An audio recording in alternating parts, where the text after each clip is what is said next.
ازيكم عاملين ايه اخواتي وحبايبي؟ يا رب تكونوا بخير. النهارده يا جماعه انا جايلكم بفيديو جديد، هقول لكم نصيحتين مهمين جدا اللي لسه فاتح قناه جديده وطبعا ما يعرفش شروط اليوتيوب او اساسيات اليوتيوب. تمام، بصوا يا جماعه، في غلط كبير جدا ناس كتيره بتقع فيه. ايه هو؟ ان انت تجيب محتوى من على اي قناه تانية او اي محتوى مش بتاعك بتحطه على قناتك وفاكر ان ده عادي. لا طبعا، ده غلط كبير جدا وممكن اي حد يقع فيه.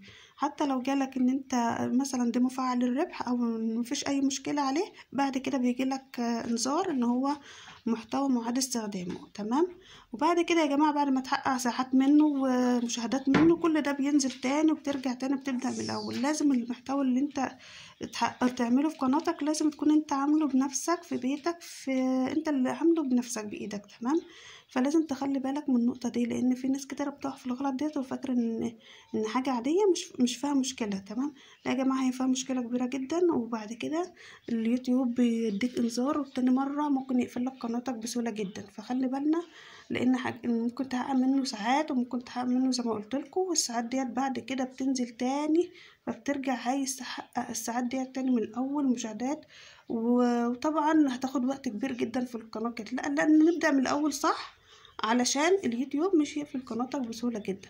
فيا ريت نخلي بالنا يا جماعة.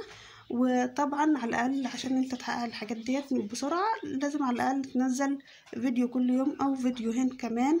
يعني في ناس كتيره طبعا بتنزل فيديوهين في اليوم او 3. تمام، فاحنا بنقول على الاقل يكون فيديو واحد. وفي ناس طبعا بتعمل ايه، بتقولك على الاقل خالص طبعا 3 فيديوهات في الاسبوع. تمام، يعني ديت على الاقل خالص، فاكتر من كده فهتاخد وقت كبير جدا. فيا ريت ان شاء الله نهتم بالقناه وما نقعش في الغلط اللي انا قلت لكم عليه. واللي اول مره بقى يشوف قناتنا يا جماعه يعمل اشتراك للقناه، واللي يعجبه الفيديو واللي استفاد منه يعمل لايك للفيديو. باي باي.